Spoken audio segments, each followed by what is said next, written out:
Happy Wednesday to you. Hello. Hello, hello. Thank you, Nate. So, Jonathan, there's a thing that's happening. More and more people are talking about customer experience, and yet the opportunity continues to grow. Tell us about the $75 billion problem. Well, I think what's interesting is, I think it was Forbes that wrote an article last year that talked about the amount of money, and this is in the United States, 75 billion in the United States, that companies are losing because of bad customer experience, bad customer service, and so forth. I think the number was around 135 billion globally. Wow. So essentially, because of bad service or bad experience, the consumer is opting to go with a different product.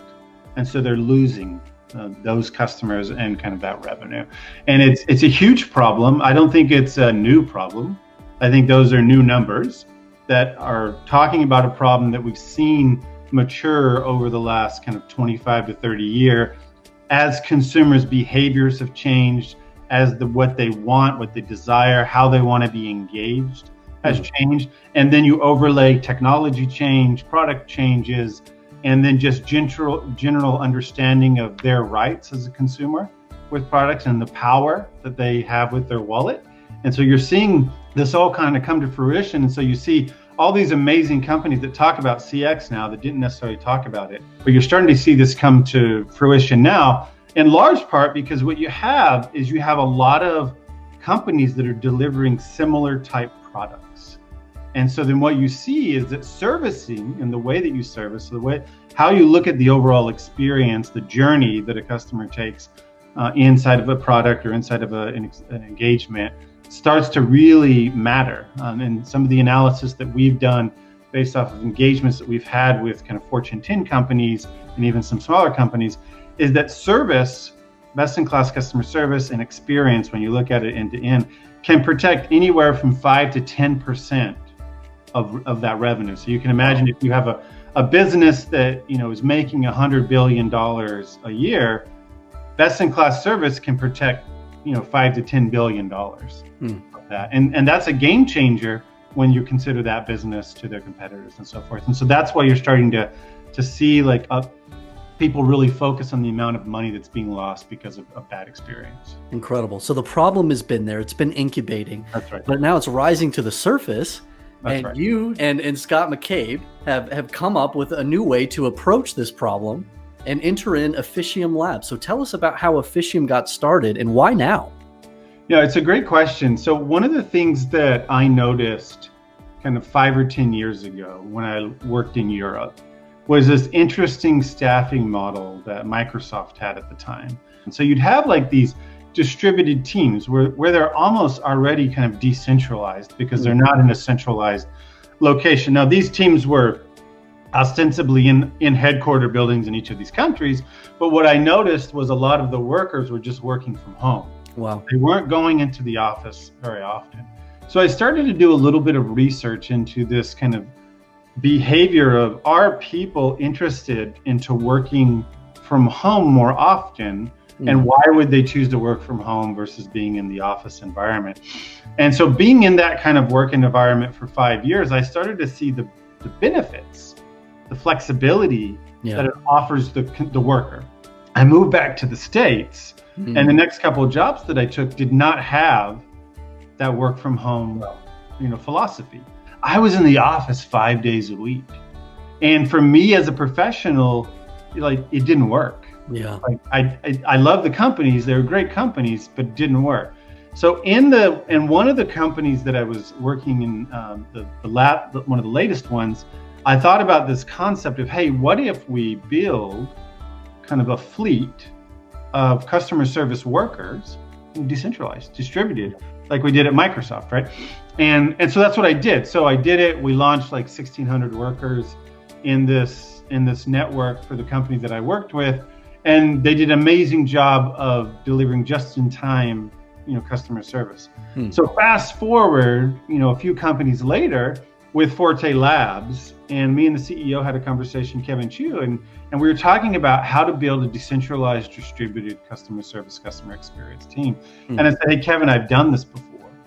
So why don't we do this? Why don't we spin out a company, call it Officium, we'll take a loan, and Kevin was so gracious to give us a loan so that we could experiment on this idea. And we'll take 4 people, and we're going to build the future of service. Yeah. And that's going to be the Officium network. And essentially, it's going to be, if you think about it as a network, it's going to be a network of workers that are all over the world.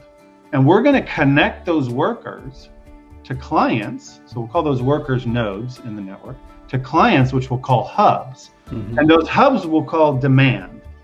So we'll connect the supply worker nodes with the hubs, and you'll have all of these nodes that kind of go in, and it builds this kind of mini network. And then over time, we'll build technology nodes that supports the workers, because we know that the future of engagement isn't just people, it's people and technology, whether it's AI or other things. So it's going to be a hybrid network of technology and workers that are the supply that provide value to the node. And then we said what's really important for this to be successful is that we have bidirectional value back and forth between the node and the hub that's beyond just the unit economics. So it's beyond just the hub is paying the node is providing a service. So what the workers get is this amazing flexible environment. They work for who they want to work for, they live where they want to live, and they get more purpose in what they do because they get new opportunities. The hub gets access to all of these best-in-class service workers that they didn't have access to before, right? Yeah. And they're able to do it just in time in a flexible way, so they don't have to sign long-term contracts, they don't have to worry about heavy burden of spend. So who wouldn't want access to best-in-class workers and only pay for what you need? Yeah.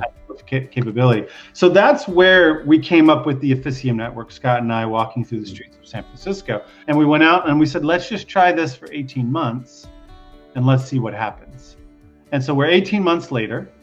We have 13 clients, wonderful clients that believed in this concept, and the overall value of the network has become multi-millions at this stage. Wow. And so what we know now is that this experiment, this network experiment, is the future of service. An idea as bold as the orange you selected for the brand. It's That's fantastic. Right. That's right. So all Jerry, you got to tell us, what does Officium mean? Why Officium?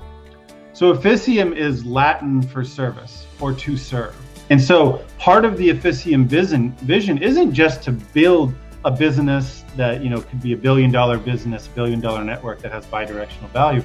It's also secondarily to serve these local communities and give opportunities to these individuals. I think a great example of that, is our foundation, where we provide scholarships to folks that live in tier 2 to tier 6 cities that are interested in customer experience, customer service type of careers, to help give them those opportunities and give them that clarity, that experience, so they can jump in either to the Officium network or to other companies in the future. But so there's an intent behind the word Officium. It's Latin for service, to serve and to help, and that's what we want to do with the network.